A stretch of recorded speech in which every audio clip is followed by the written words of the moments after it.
The 20th presidential election was on November 8th, 1864. This election consisted of two parties. These parties were the National Union and Democratic parties.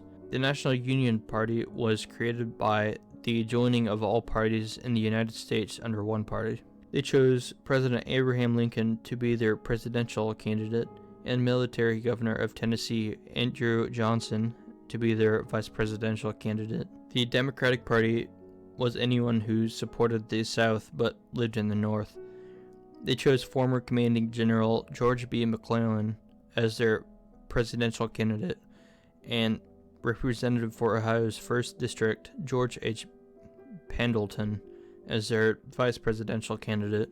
At this point in time, the Union was not performing well in the war. To many, it looked like it was going to be a long war, and to some, the idea of peace between the Union and Confederacy talked about by the Democrats seemed to be the most likely idea. And fighting within the Democratic Party over if they should be pro or anti-Confederacy almost paralyzed the party. But after the storming of Mobile Bay and the fall of Atlanta, Georgia, people began to have more hopes for a Union victory, which in turn made Lincoln more popular. Many people also thought it would be too risky to put a different president in power during the Civil War. Abraham Lincoln ended up winning the election. He won 55.02% of the popular vote and 91.63% of the electoral vote.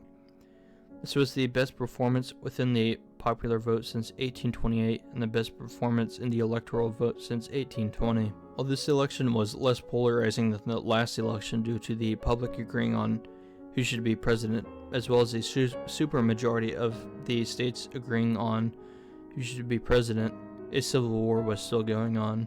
I would classify this election to be the second most polarizing in American history due to it being halfway through the war.